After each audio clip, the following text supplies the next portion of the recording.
a layperson, even though, he knows what I do for a living now. But it was doesn't think you're really on top of it.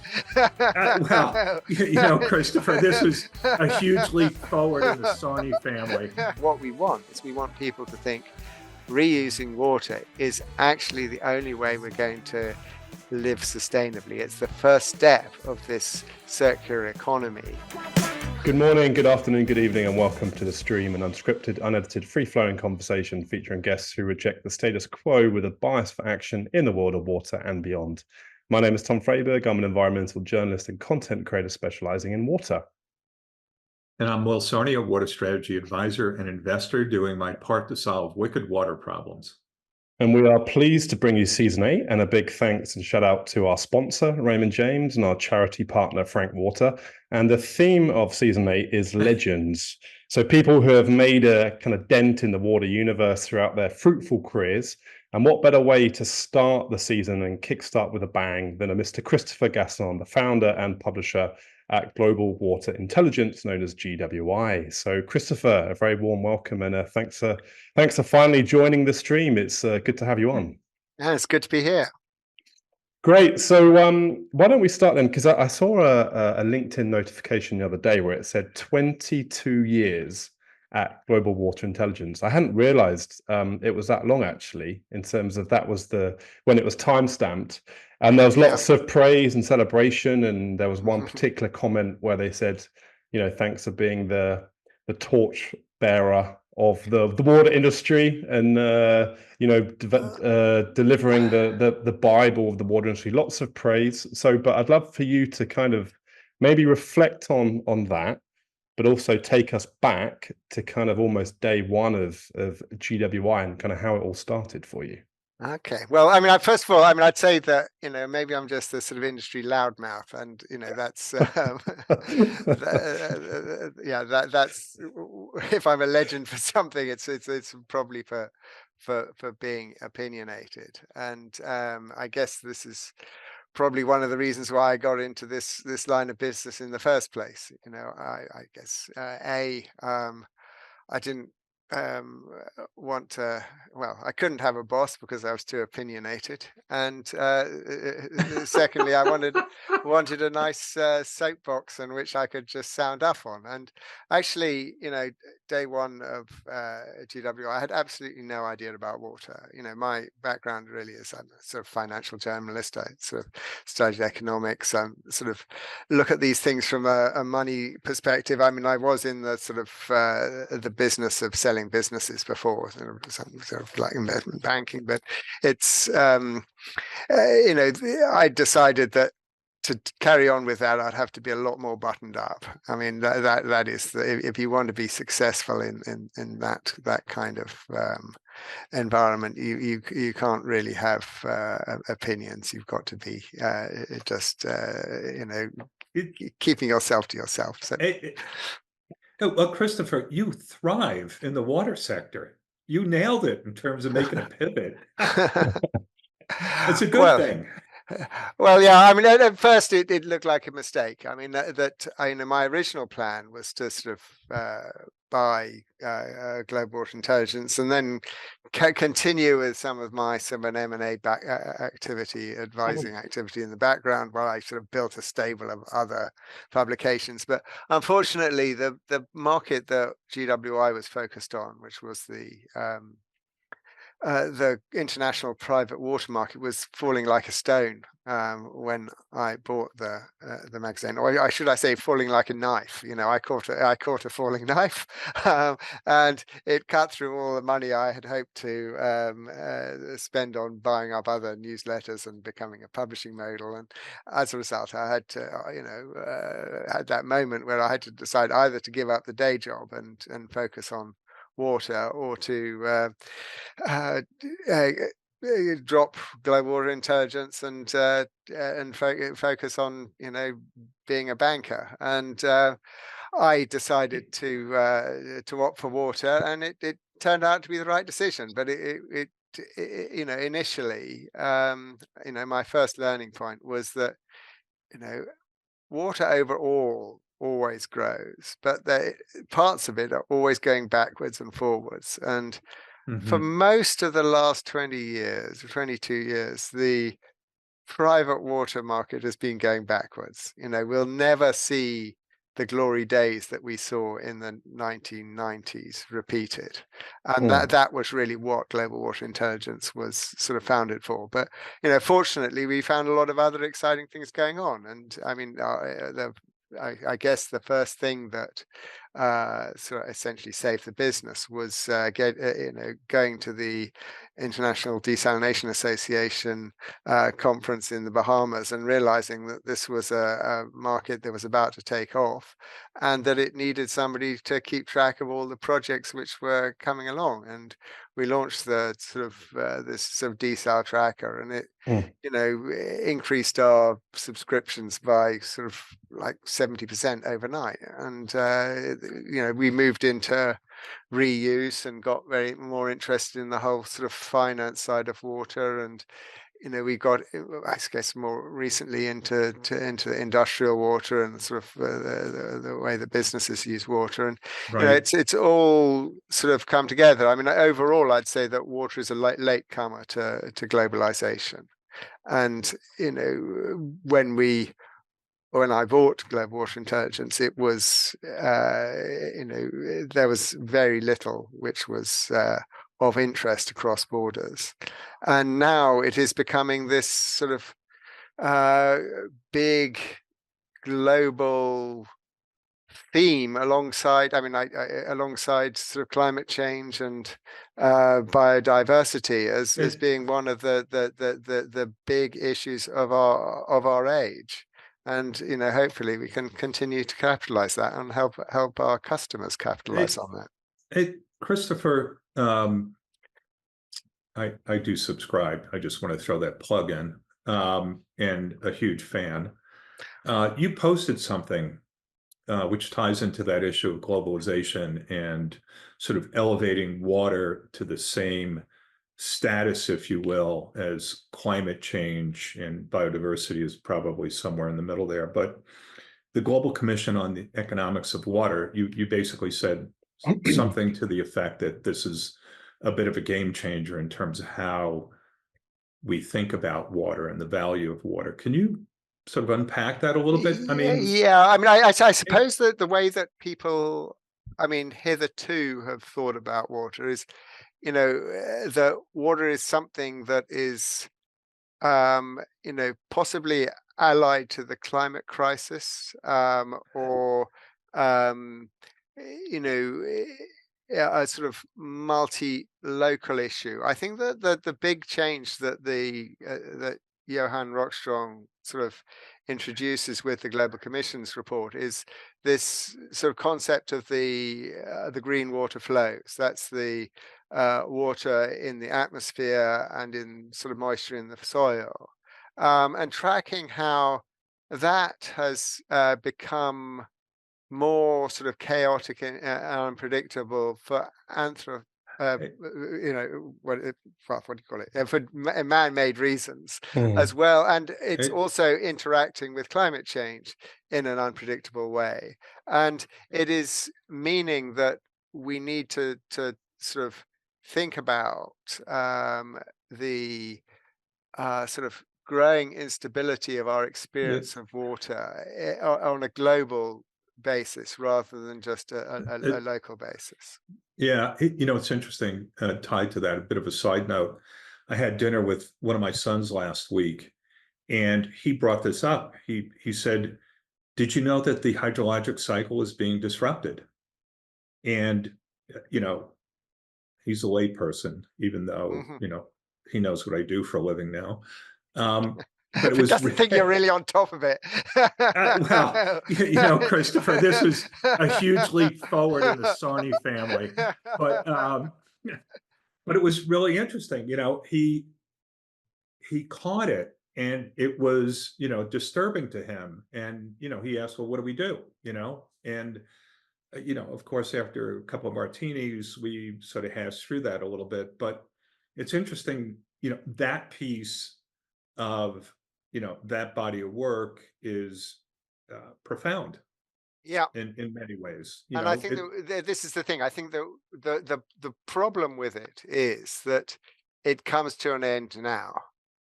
That it was originally financed by the Dutch government, and it was extended after beyond the original UN Water Summit, which it was aimed at. But the mandate of the Commission is now over, and it's up to us in the water industry to pick up the ideas and run with them.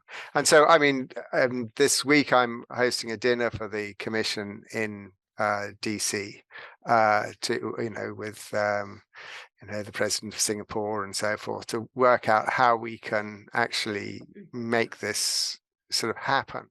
And I think from our perspective, there are 5 missions of the Commission. 2 of them are a little bit away from the sort of GWI's core around sort of agricultural water and the whole sort of global trade flows in water. But 3 of them are things which are, I think, very close to all of our hearts. I mean, the first is this missionizing the circular economy. The circular water economy. I think that we're working on this concept of a global target for reuse, but that's part of this broader push to make water the enabler of a circular economy. The second thing is this mission to ensure that the new economy of renewable energy and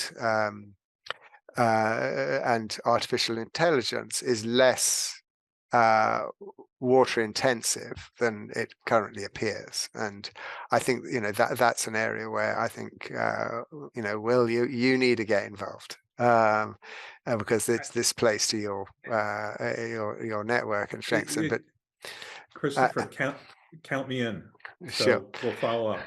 And then the third thing is this issue of making sure that no child dies as a result of waterborne diseases by 2030, and that's the perennial challenge. And we're involved in that with the R300 group, which is we're putting together 300 utilities who between them will deliver 300 SDG 6 to 300 million people.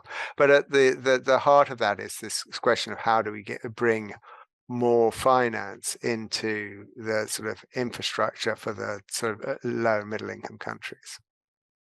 So what's the rub there? I mean, these reports come out and they are startling in the statistics and the severity of the problem, yet more often than not, I talk to people about investing in water tech, venture, not necessarily infrastructure. And it's like they don't get it. Like, what don't they get, Christopher? I mean, it seems so obvious to. Well, I mean, I suppose, yeah. I mean, I think the first thing is that water is an incredibly diverse and fragmented sector, and what seems obvious to you may be because of the way that you're looking at it, and that other people may think, oh my God, providing water in Kinshasa or something, there's no money in that, what the hell are we getting interested in that for? Or people might there's a whole sort of water is involved in every human activity, and this is really the rub as I see it, is that because it's involved in every activity, because it is such a sort of decentralized experience, you might say, and it is very local, it's incredibly difficult to come up with one message. Actually, reading the Commission's report, Sure. My immediate response was, this will fail because it's got 5 missions. If it's got 1 mission, it will succeed. And that is the problem. Right. So maybe let's. I agree with you. I was just going to say, why don't we, because you've kind of highlighted 3 of those missions, Christopher. So why don't we kind of pick apart one of which you mentioned? And talking of kind of headline reports, it'd be great to get your kind of commentary on the WWF, where for the first time they put an economic value on water, right? $58 trillion was the economic value, an estimated price. So I don't know. I seem to remember that we somewhere up here we've got a thing saying, talking about the global water market. I'm just looking to see if I can find it off the shelf. But we did a thing on the water dependent economy, and we're saying that if you look at the water dependent, it's a whole economy. The only bit of the economy which is not immediately water dependent is whatever might go on the moon or what might go on Mars. But sooner or later, the Martian economy will be dependent on water if they can get the water out the crystals of ice that they seem to be finding. So, I mean, that is, it's a sort of fool's errand to try and put a value on the economic value on water. I mean, there is no life, there is no economy, there is no nothing without it. The problem is that you can do an awful lot without investing in it, because the impact of our water use is something which sort of happens over sort of decades and centuries, rather than happening over sort of 2 or 3 minutes or whatever. I mean, this is true of say groundwater. If you look at the way that groundwater around the world is being extracted at a way faster than it is replenished, you can see that this is madness, and it needs attention. But obviously, it doesn't need attention just yet, because actually, you can drill a bit deeper and hope it's all going to be all right. And the same's true with pipes. You can you can fix the pipes now, or you can fix them in 10 years time, and in the meantime you might have a few more boil water orders and so forth. But there's this sort of tendency to defer things. So I mean, I suppose the word which I probably overuse most is the word urgent. I feel that part of my job is to make water urgent, so that people feel that they need to act now, and pay attention now, rather than allow it to sort of fall into this sort of continual deferral. Christopher, going back to the beginning of our conversation, you were talking about some of the key areas that you're focusing on, and an emerging issue is industrial water use. So what is the private sector right now doing around water and AI, data centers, replenish strategies, net positive, some of the work that Microsoft has been leading on. Do you believe that there is a sense of urgency in the private sector based on the conversations that you're having? I mean, is that part of? I don't know. What I'd say is that there's a bit of a disconnect between the sort of inside the fence and outside the fence. I think that when people are sort of looking at sort of outside the fence, and things like this water positive idea and replenishment and so forth, they get sort of quite enthusiastic, but it doesn't sort of add up when you have this sort of central problem with data centers, where there is in fact a direct trade-off between energy consumption and water consumption, and water is essentially free to consume and energy is expensive to consume. So when it comes round to thinking about how you're going to do things efficiently, you're more likely to be thinking about energy efficiency than you are to be thinking about water efficiency, and the two in this particular area work against each other. So that is a problem. But I mean, other sectors don't, other industrial users don't have that quite that kind of issue.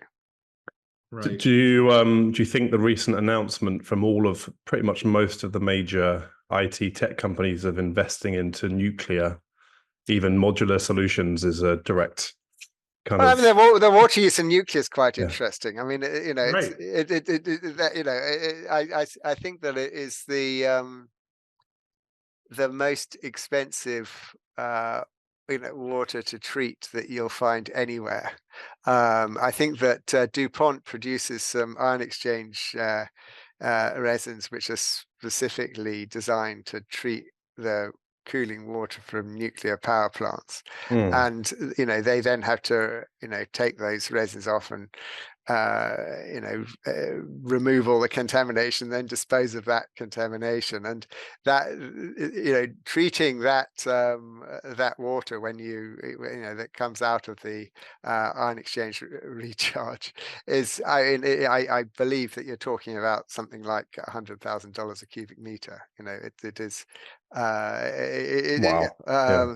it's a sort of madness thing, because it's so difficult to dispose of. But it's it's an interesting thing. I mean, it probably adds to this problem of a sort of growing water intensity. But somehow we need to engage in how do we make this sector, or these areas which are our future, have sort of lower water footprints. Yeah, in some ways, this goes back to your earlier comment about, energy is expensive. So operators focus on energy costs, energy efficiency, as opposed to water. So, yeah, I mean, unless it's, an innovative cooling system for nukes, the reality is you need water for cooling. So, what have you really changed in the scheme of things other than a reliability for power source? In terms of generating an additional source of water, then, and to sort of link back to one of the three missions you highlighted, Christopher, from the commission of being driving the circular economy, one of the things you're working on that we'd love to sort of dig into is this global target for reuse. So talk us a bit behind the kind of the methodology and kind of where you've reached in terms of this.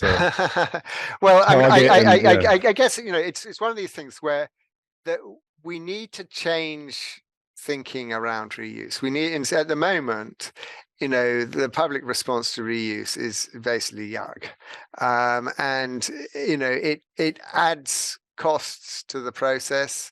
It makes the regulation much more tortuous. It requires often requires separate distribution, which given that sort of 70 or 80% of the costs of a water system are in the distribution, just sort of adding to that is not much good. It requires much more extreme treatment. I mean, I think that California, they're talking about 20 log removal of contaminants from for reuse, which is just sort of comically sort of silly. Apparently they added the last 4 logs because they went to some plant and somebody hadn't switched on the UV system or something. And they're worried that that sort of carelessness might be prevalent, and so they just whacked it up. I mean, and so you've got this thing where the costs are higher and then the uses are lower. So there are all kinds of countries which won't allow potable reuse in any circumstances, or put quite heavy restrictions on it. So this combination of public attitudes and regulation have meant that reuse is only occupies a sort of very small part of our sort of water supply equation. And in fact it should be the first and most important source of our water, because it's the only source of water which is there where water is being used, and it doesn't you're cutting out the distribution, and also if you're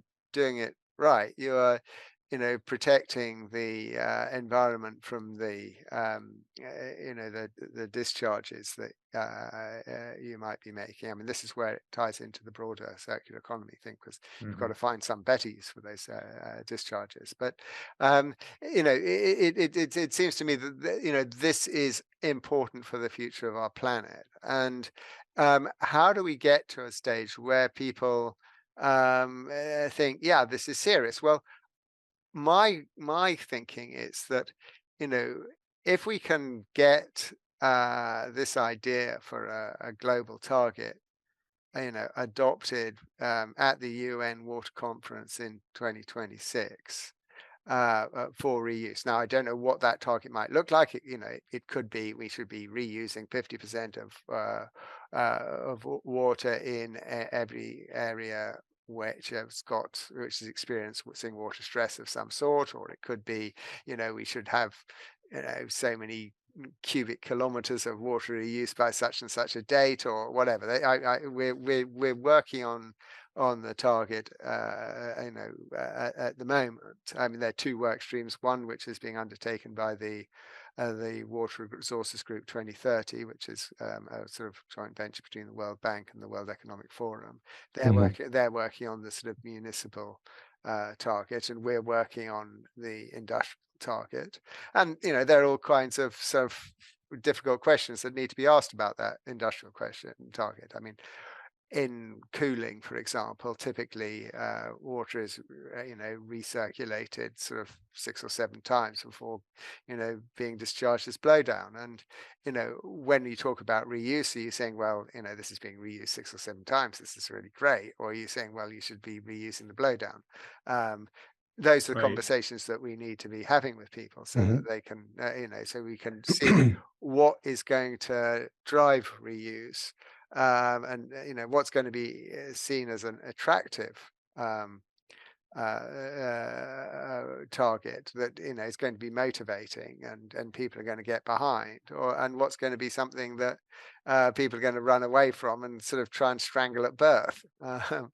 But well, that's a quote.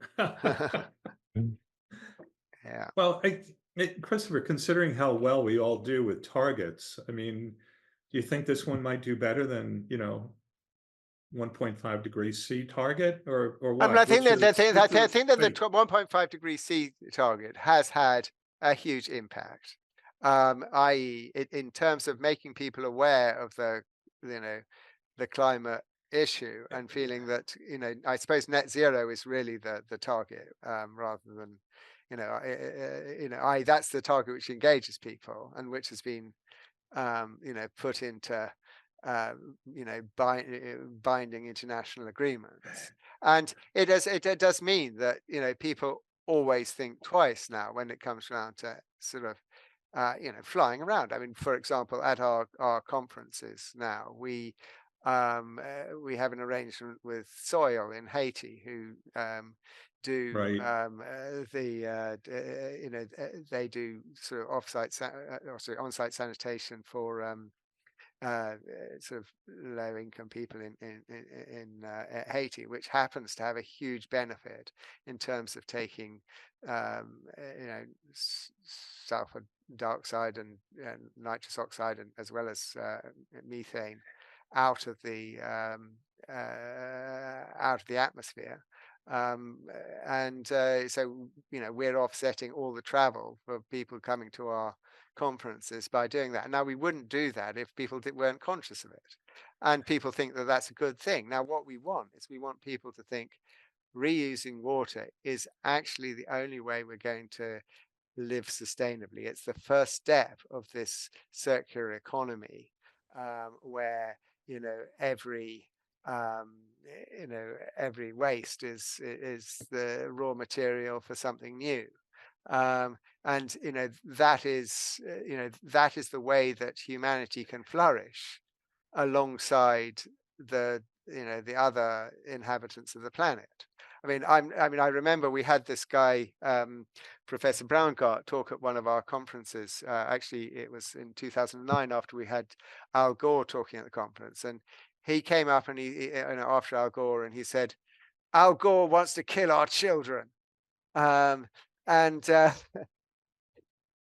he then, was basically saying this, making the argument that, these sort of environmentalists who argue that, there should be, we need to sort of limit what we do as humans in order to sort of be sustainable is completely wrong. You can look around at, ants, for example. They're obviously billions and billions of ants around the place, but they are much more effective at if you add up the biomass of ants, it's a sort of multiple of the biomass of people, but they're much more effective at reusing things. And if we are to flourish, if we're going to have this exciting future that the world could promise us, we just got to make a few adjustments in the way that we view the sort of the waste, and particularly the way that we use water. Do you think part of the, I think when you first started talking about this is, when you say the very phrase water reuse and water recycling, people default to kind of direct potable reuse and assume you're talking about kind of cleaning up municipal wastewater into drinking water, which is not always the case, right? I mean, a lot of the potential with indirect is you're cleaning up the wastewater to an extent where it can then go into, secondary sources to then be cleaned up again. Well, I mean, but I think this is yeah. I mean, indirect is I think the ideal. And personally, I'd be sort of pretty happy with a direct, but as you say, that it's just a higher sort of barrier to making that the norm. I think that what I was saying at the beginning, that we need to reduce the regulatory burdens on reuse so that they actually reflect the risks rather than phantom terrors, and we also need to increase the value of reused water. Right. If you're just going to sort of polish all this water up and then give it away free to farmers, you're going to find it's very difficult to justify the investment. Right. There has to be circular water economics. It has to be worth doing all of this. And what I hope is that I hope two things. First of all, that in getting this target, it helps us move towards more, getting the economics right in terms of the value versus the cost. But I also hope that it leads to a sort of acceleration in the sort of rate of innovation in the technologies that will be needed to facilitate this sort of increase in use, and those are in particular relating to the circular economy, getting more value from the contaminants and other things carried by the waste, and also coming up with better ways of dealing with reuse in places where you don't have centralized wastewater collection and treatment systems. The natural thing would be for reuse to be completely decentralized, and that could also be the cheapest thing, because you're not having to build all these sewers. I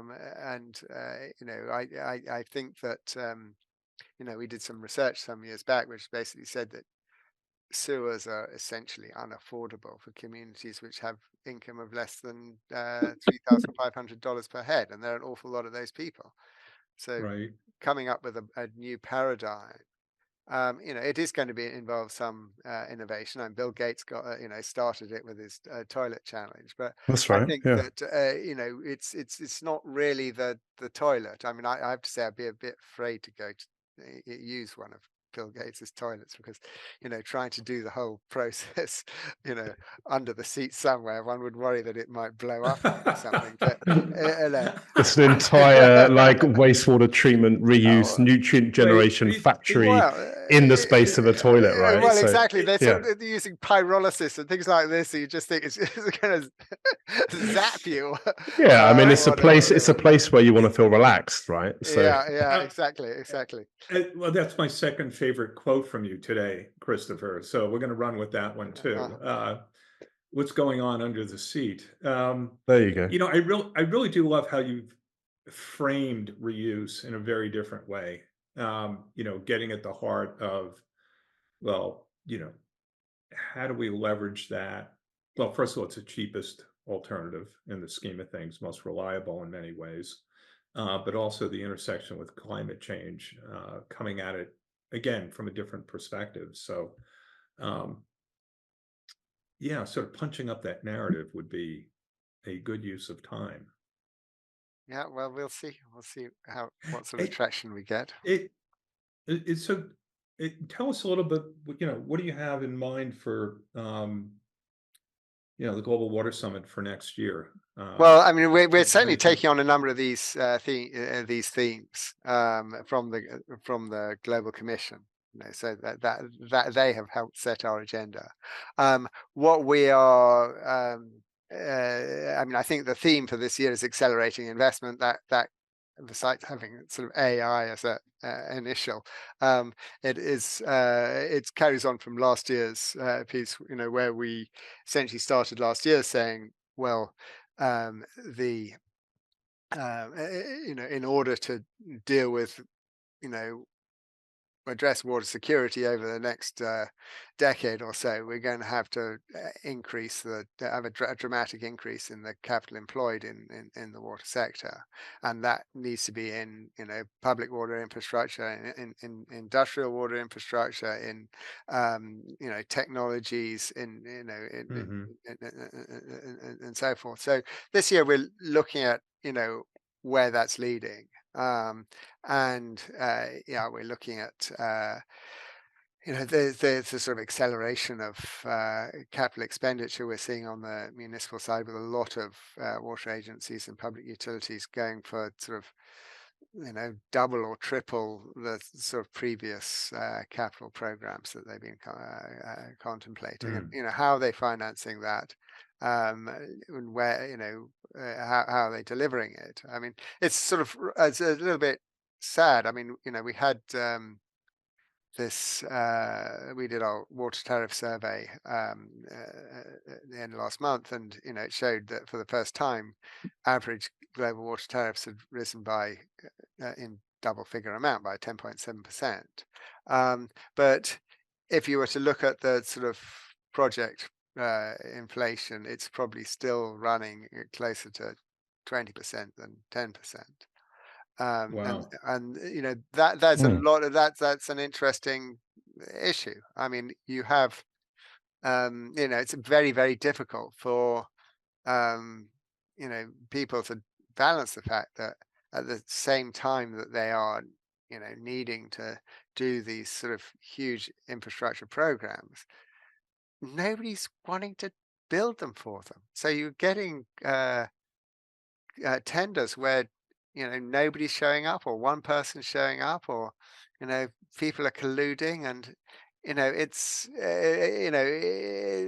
that needs to be addressed. I mean it's something which I'd like to get to the bottom of, and hopefully by the conference we will have done some research to nail that question of why we're still seeing project price inflation, but that's an important part of it all.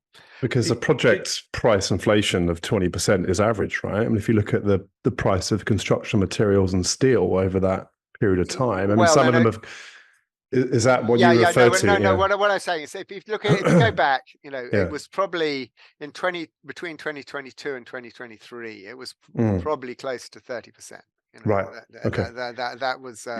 But what is interesting is it appears to have continued into the current year, when the material, energy prices have cooled, and the materials prices haven't necessarily been growing that much. And my theory about it is that there's being a sort of a reassessment of risk in the sector, and that, before COVID, a lot of contractors were pretty happy to take crazy risks, building big projects or whatever. Hmm.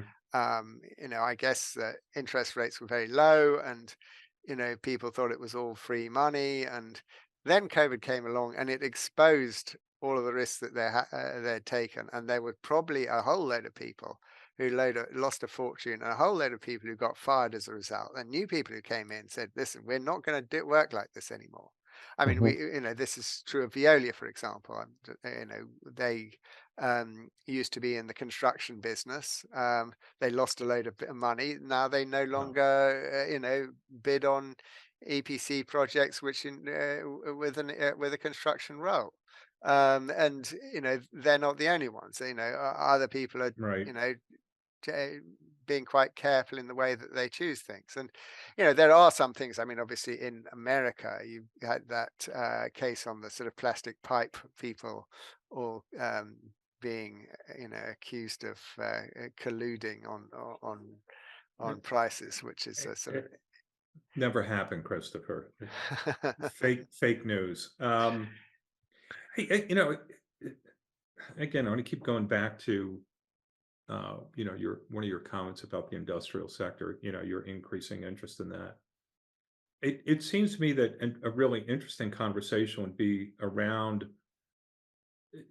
the dynamics between the public sector and the private sector on some of these issues of how do you increase investment in water tech? How do you increase investment in sort of traditional and non-traditional infrastructure? Um, because what's happening on the private sector side is really interesting. It's changed a lot over the past year, and you're seeing industrial clients pay more attention to healthy watersheds and infrastructure and how they can be a sort of willing partner in ensuring that there is infrastructure to support their needs and the needs in the community. So that sort of you know Venn diagram of yeah. overlap between the private sector and the public sector, um, and not just public-private partnerships, but really what's the common set of issues, and can money flow from the private sector into utilities in a very different way that creates a number of different benefits. Yeah, no, this is something which we're sort of looking at. I mean, I did throw a few random comments at it though. First of all, I mean, I guess what you're saying is that comes under the heading of this sort of collective action, and I think that or at least when you talk to a lot of these industrial users who are getting interested in the broader watershed things, they can certainly see the municipalities as potential partners, but when they look at it, they can't see everyone else, and that is a big problem. You Oh, know, yes, which is why let's abandon or put on the shelf collective action yeah, and exactly. think. I'm going to keep pushing catalytic communities because Yeah, collective action has not delivered on its promise. But to your yeah. point, how do you bring unusual suspects to the table to come up with a solution to a suite of problems that we all share? So, I think running I, with your narrative there, I believe, is incredibly timely. yeah, yeah. I mean, I suppose that that here you're really sort of getting involved with the sort of carrot and the stick, in that when you look at the industrial emissions directive, and the extension of the urban water wastewater directive and so forth, you are seeing regulators in Europe thinking, actually, we're going to get our hands on the sort of industrial water users' money, by legal means, if they don't do it voluntarily. And this whole I mean, it's a fascinating thing. I mean, we will be dealing with this in in Paris at the Global Summit, having this discussion of, okay, so these regulators want to do this, and what's happening in Europe will happen in America eventually. That there's a lot of interest from regulators in this approach, because it seems to be a very nice way of avoiding using taxpayers' money to address these problems. I look forward to Paris. Yeah. Anyway, this whole now let's say you have you're a pharmaceutical manufacturer, or and you happen to make a contraceptive pill that goes through somebody and ends up in the river and changes the fish's sex. Now, under the European regulations, that somebody's going to find that poor old sex changed fish and say, aha, this looks like money to me. And trace it back to some pharmaceutical manufacturer and say, right, here's your bill. And you can see that it should be possible to sort of work out for some of these things who's actually done this. Yeah. But a lot of people are actually, they're not even going to be in the same country. Or it's quite possible that it will be it won't be a European pharmaceutical manufacturer who has made that contraceptive pill. It may be, some Indian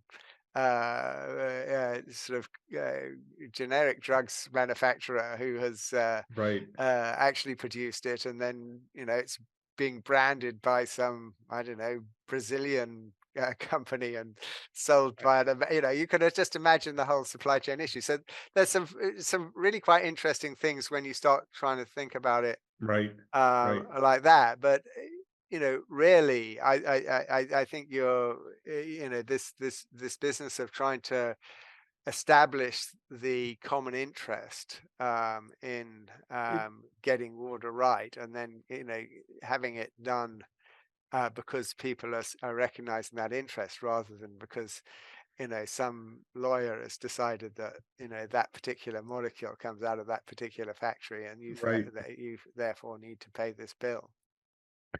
Well, I think increased scrutiny on kind of, and I guess accountability of where the polluter paying on this stuff is much needed. So, don't say it's much needed. Just tell me how you're going to do it. I'd love to see it. If you've got some bright ideas.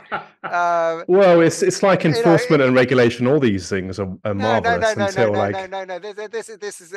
this idea of this extended liability, where it is for the whole product life cycle. It's a genuinely interesting thing. Well, okay. So before we close, because we could keep going for an hour, it's like EPC, extended producer. I forgot what the last letter means, but with respect to packaging, so it's the packaging company that has a broader set of responsibilities associated with the package. So I don't know.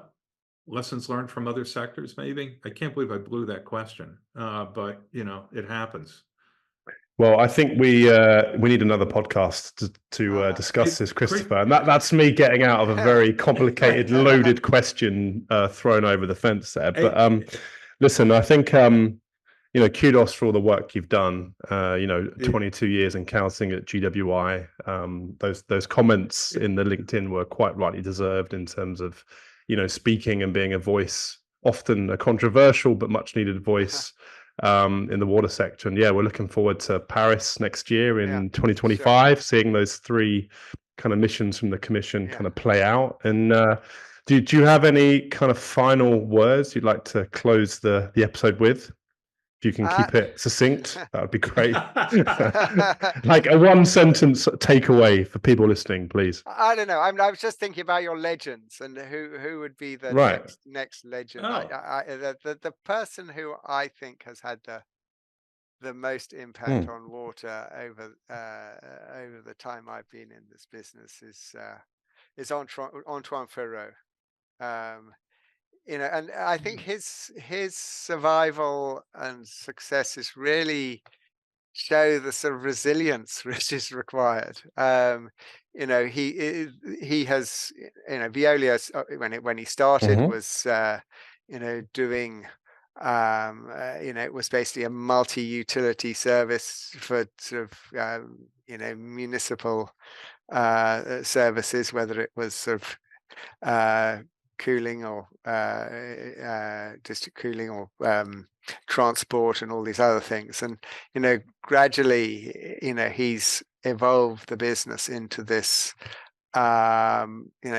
champion of the circular economy, and resourcing the world, or resourcing the world, or whatever it is. And he's had to he's had a lot of people wanting to do him in over the time. I mean, he's had some life or death fights, but actually it's all come good. And I think that's a sort of inspiration that water, when I got involved in global water intelligence for the first time, people talked about dull, boring utilities. The sort of interest in it was largely things like securitization or whatever. But now it is it's a big global theme, and we need champions who actually do rather than just talk. And and I think that Antoine Ferraud is the person who's probably done the most to make this all real. And although he's not great at talking, so maybe you'd be able to get him to talk. But anyway, we'll take you up on that. Hey, Christopher, a million thanks for doing this. I feel like every time I see you at one of your events, you're incredibly busy. So having this time with you is invaluable. So thank you. Well, thank you, and thank you for your suggestions for the for Paris. We'll see if we're here to help. Sure. Yeah. Sounds good. All right. Thank you for joining, Chris. We'll speak to you soon. Sure. Okay. Take care of yourself. Bye, gentlemen. Sure. Bye.